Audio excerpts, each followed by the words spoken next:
ಪತ್ರಿಕಾ ಮಾಧ್ಯಮದವರೇ, ಈ ದಿನ ನಾವು ಪ್ರೆಸ್ ಮೀಟ್ ಕರೆದಿರೋ ಕಾರಣ ಈಗಾಗಲೇ ನಮ್ಮ ಶೌರತಣ್ಣವರು, ನಮ್ಮ ಬಾಲವಣ್ಣವರು ತುಂಬ ವಿಸ್ತಾರವಾಗಿ ನಿಮಗೆ ತಿಳಿಸಿದ್ದಾರೆ. 9/2/2025 ನಡೆದಂಥ ಟೌನ್ ಕೋಆಪರೇಟಿವ್ ಬ್ಯಾಂಕ್ ಚುನಾವಣೆ ವಿಚಾರವಾಗಿ ಇವತ್ತು ನಾವಿಲ್ಲಿ ಮಾತಾಡ್ತಾ ಇದ್ದೀವಿ. ಏನು ಸುಮಾರು 10 ತಿಂಗಳ ಹಿಂದೆ ನಡೆದಂಥ ಚುನಾವಣೆ, ಆ ಚುನಾವಣೆಯ ರಿಸಲ್ಟು ನಿನ್ನೆ ಅನೌನ್ಸ್ ಆಗುತ್ತೆ. ಮಾನ್ಯ ಉಚ್ಚ ನ್ಯಾಯಾಲಯದಲ್ಲಿ ಈ ಒಂದು ಪ್ರಕರಣ ಇದ್ದಿದ್ದ ಕಾರಣದಿಂದ ಕೋರ್ಟ್ ಆದೇಶದಂತೆ ನಿನ್ನೆ ರಿಸಲ್ಟು ಅನೌನ್ಸ್ ಆಗುತ್ತೆ. ಆದರೆ ರಿಸಲ್ಟ್ ಅನೌನ್ಸ್ ಆಗಿದ್ದ ರೀತಿ, ಅಲ್ಲಿ ನಡೆದಂಥ ಚಟುವಟಿಕೆಗಳು ನಮ್ಮೆಲ್ಲರಿಗೂ ಇವತ್ತು ತುಂಬ ಬೇಸರ ತಂದಿದೆ. ಯಾಕಂತ ಹೇಳಿದ್ರೆ, ನಾವು ಅವ್ರ ವಿರೋಧಿಗಳಾಗಿರ್ತೀರಿ, ಅವ್ರು ನಮ್ಮ ವಿರೋಧಿಗಳಾಗಿರ್ತಾರೆ. ರಾಜಕೀಯದಲ್ಲಿ ಮಾತ್ರ, ವೈಯಕ್ತಿಕವಾಗಲ್ಲ. ಆದರೆ ಎಲ್ಲೋ ಒಂದು ಕಡೆ ನಮ್ಮ ಪ್ರತಿಪಕ್ಷದವರು ಅದನ್ನು ತುಂಬ ಪರ್ಸನಲ್ ಆಗಿ ತಗೊಂಡ್ರು ಅಂತೇಳಿ ನಾವೆಲ್ಲ ಇವತ್ತು ಭಾವಿಸ್ತಾ ಇದ್ದೀವಿ. ಯಾಕಂದ್ರೆ ನಾವು ಇದೇ ಊರಿನಲ್ಲಿ, ಇದೇ ಹೊಸಕೋಟೆನಲ್ಲೇ ಹುಟ್ಟಿ ಬೆಳೆದವರು. ಈ ಚುನಾವಣೆಯಲ್ಲಿ ನಾವೆಲ್ಲ ಯಾರ್ಯಾರು ಪ್ರತಿನಿಧಿಸ್ತೀವೋ ನಾವೆಲ್ಲರೂ. ಆದರೆ ನಮ್ಮ ಪ್ರತಿಪಕ್ಷದವರು, ಮಾನ್ಯ ಪ್ರತಿಪಕ್ಷದವರು ಎಲ್ಲೋ ನಮಗೆ ಬೇರೆ ಊರಿಂದ, ಬೇರೆ ಜಿಲ್ಲೆಯಿಂದ, ಬೇರೆ ದೇಶದಿಂದ ಬಂದಂಗೆ ನಮಗೆ ಅವರು ನೋಡ್ತಾ ಇದ್ದಾರೆ. ಅದು ಯಾಕಂತ ನಮಗಂತೂ ಗೊತ್ತಿಲ್ಲ. ಹೌದು, 10 ವರ್ಷ ಕಾಲ ನಾವು ಆ ಬ್ಯಾಂಕಲ್ಲಿ ಆಡಳಿತ ಮಾಡಿದ್ದೀವಿ. ಆದರೆ 10 ವರ್ಷ ಕಾಲ ಆಡಳಿತ ಯಾವ ರೀತಿಯಲ್ಲಿ ಮಾಡಿದ್ದೀವಿ ಅಂದರೆ, ಒಂದೇ ಒಂದು ಕಪ್ಪು ಚುಕ್ಕಿ ಇಲ್ದಿರೋ ರೀತಿಯಲ್ಲಿ ಇವತ್ತು ಆಡಳಿತ ಮಾಡಿದ್ದೀವಿ.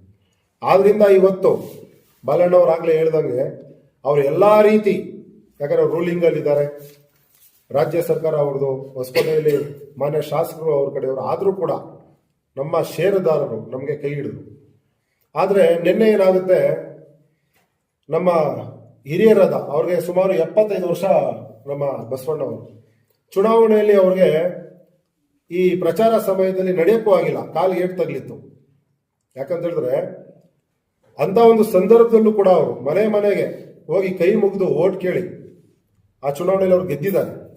ಯಾಕಂದ್ರೆ ಬಾಲಣ್ಣವರು ಹೇಳಿದ್ರು, ಇದು ಏನಿದೆ ಇಲ್ಲಿ 20 ಈ ಟೋಟಲ್ ಎಕ್ಸರ್ಸೈಸಸ್ ಏನಿದೆ, ಇದನ್ನು ನಾವೇ ಟೋಟಲ್ 1 to 30 ಬೂತ್ವರೆಗೂ ಹೋರಾಡಿ, ಯಾವ್ಯಾವ ಬೂತಲ್ಲಿ ಜನರಲ್ಗೆ ಎಷ್ಟು ಓಟ್ ಬಂದಿದೆ, ಪರಿಷ್ಠ ಪಂಗಡಕ್ಕೆ ಎಷ್ಟು ಬಂದಿದೆ, ಪರಿಷ್ಠ ಜಾತಿಗೆ ಎಷ್ಟು ಬಂದಿದೆ, 2A ಎಷ್ಟು ಬಂದಿದೆ, 2B ಎಷ್ಟು ಬಂದಿದೆ, ಮಹಿಳೆಗೆ ಎಷ್ಟು ಬಂದಿದೆ, ಎಲ್ಲ ಬರ್ಕೊಂಡಿದ್ದೀವಿ. ಟೋಟಲ್ ನಮ್ಮ ಹತ್ರ ಕೌಂಟ್ ಇದೆ.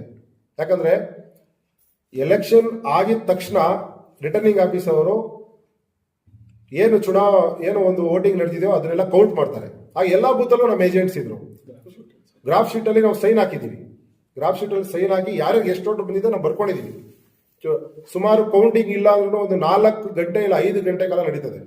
ಎಲ್ಲ ಬೂತಲ್ಲೂ ನಮ್ಮ ಏಜೆಂಟ್ಗಳು ನಾವು ರಿಸಲ್ಟ್ ಬರ್ಕೊಂಡಿದ್ದೀವಿ.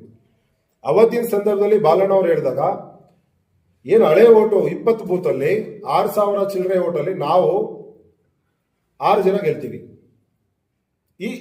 ಇದರಲ್ಲಿರೋ ದಾಖಲೆ ಅದು. ಅದರಲ್ಲಿ ಅವರು ಕೂಡ ಬರ್ಕೊಂಡಿದ್ದಾರೆ, ಅದು ಅವ್ರಿಗೂ ಕೂಡ ಗೊತ್ತಿದೆ. ಆದರೆ ನಿನ್ನೆ ಅವರು ಏನೋ ಒಂದು ರಿಸಲ್ಟ್ ಅನೌನ್ಸ್ ಮಾಡ್ತಾರೆ, ಅದರಲ್ಲಿ ನಾವು 5 ಹಾಕ್ತೀವಿ, ಅವ್ರು 8 ಹಾಕ್ತಾರೆ.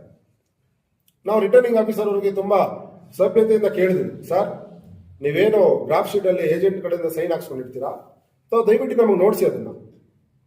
ಯಾಕಂದ್ರೆ ಬಸವಯ್ಯ ಅವರು ಪ್ರತಿಸ್ಪರ್ಧಿ ಏನು ಅವರು ಇದ್ರು, ಅವ್ರ ಓಟ್ನ ಬಸವಯ್ಯ ನೋಡ್ತಾರೆ, ಬಸವಯ್ಯ ಅವ್ರ ಓಟು ಅವ್ರಿಗೆ ನೋಡಿಸ್ತಾರೆ. ನಮಗೇನು ಅವರು ಪ್ರತಿಸ್ಪರ್ಧಿ ಮೇಲೆ ನಮಗೇನು ವೈಯಕ್ತಿಕವಾಗಿ ದ್ವೇಷನಿಲ್ಲ. ಆದ್ರೆ ಮತದಾರ ಪ್ರಭುಗಳು ನೀಡಿರುವ ಮತ ಹಕ್ಕನ್ನು ತಿದ್ದಿ ತಾವು ಈ ಫಲಿತಾಂಶ ಮಾಡಿದಿರಲ್ಲ, ಇದು ಸರಿನಾ? ನೆನ್ನೆ ನಮ್ಮ ಮುಂದೆ ಕಣ್ಣಲ್ಲಿ ನೀರು ಹಾಕೊಂಡ್ರು ಬಸವಣ್ಣ ಅವರು.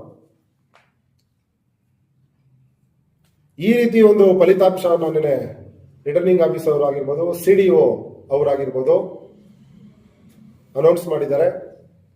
ಇದು ತುಂಬಾ ಬೇಸರದ ಸಂಗತಿ. ಯಾಕಂತ ಹೇಳಿದ್ರೆ, ಪ್ರಜಾಪ್ರಭುತ್ವದ ಕೊಗ್ಗೊಲೆ. ಈ ರೀತಿ ನಿನ್ನೆ ಒಂದು ಕರಾಳ ದಿನ ಅಂತ ಹೇಳಿದ್ರಲ್ಲ ಬಾಲಣ್ಣ ಅವರು, ನಿನ್ನೆ ಒಂದು ಕರಾಳ ದಿನ ನಡೆದಿದೆ. ಮಾಡಿ ನಿಮಗೆ ವೋಟರ್ಸ್ ನಿಮಗೆ ಅಧಿಕಾರ ಕೊಟ್ಟರೆ ತಾವು ಚಲಾಯಿಸಿ, ನಾವು ವಿರೋಧ ಪಕ್ಷದಲ್ಲಿ ಕೂತ್ಕೊಡ್ತೀವಿ, ನಮಗೇನು ಅವಮಾನ ಏನಿಲ್ಲ. ವಿರೋಧ ಪಕ್ಷದಲ್ಲಿ ಇದ್ರೂ ಕೂಡ ನಾವು ಕೆಲಸ ಮಾಡ್ತೀವಿ ಬ್ಯಾಂಕಲ್ಲಿ. ನಾವು ಕೂಡ ನಿಮ್ಮ ಜೊತೆ ಇವಾಗ ಒಂದು 6 ಜನ ಗೆದ್ದಿದ್ದೀವಿ. ಬಸವಣ್ಣ ಅವ್ರು ಈಗಲೂ ನಮಗೆ ಗೆದ್ದಿರೋದು. ಅದೇ ರೀತಿ ಅಡಿಷನಲ್ ವೋಟ್ಸ್ ಏನ್ ಕೋರ್ಟಿಂದ ಬಾಲಣ್ಣವ್ರು ಶಿವರಂಗನವರು ತುಂಬಾ ವಿಸ್ತಾರವಾಗಿ ಹೇಳಿದ್ದಾರೆ.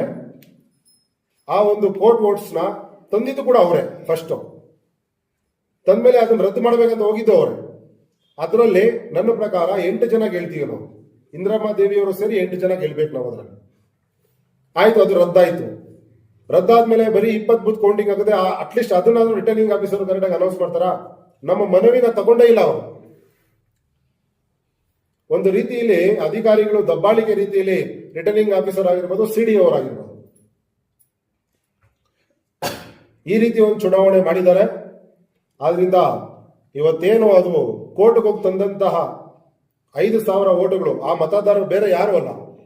ಇದೇ ಟೌನ್ ಕೋಆಪರೇಟಿವ್ ಬ್ಯಾಂಕ್ ಅಲ್ಲಿ ಸುಮಾರು 100 ರೂಪಾಯಿಂದ ಸ್ಟಾರ್ಟ್ ಆಗಿದ್ದು ಶೇರ್ ಇವತ್ತು ನಮ್ಮ ಬ್ಯಾಂಕ್ ಅಲ್ಲಿ 6,000ವರೆಗೂ ಬಂದಿದೆ. ದುಡ್ಡನ್ನು ಕಟ್ಟಿ ಅವರು ಶೇರ್ ಮಾಡಿದ್ರೆ ಮಾತ್ರ ಅವ್ರಿಗೆ ವೋಟಿಂಗ್ ಪವರ್ ಬರುತ್ತೆ. ಅಂತ ಶೇರ್ದಾರರು ಓಟ್ ಹಾಕಿದ ಓಟನ್ನ ಕಿತ್ಕೊಂಡ್ರಲ್ಲ, ಯಾರು ತಪ್ಪಿದು? ಆದ್ರಿಂದ ಹೆಚ್ಚಾಗಿ ಏನು ಹೇಳೋದಕ್ಕೆ ಹೋಗಲ್ಲ. ನಿನ್ನೆ ನಡೆದಂತ ಚುನಾವಣೆ ರಿಸಲ್ಟ್ ನಮಗೆ ತುಂಬಾ ಬೇಸರ ತಂದಿದೆ.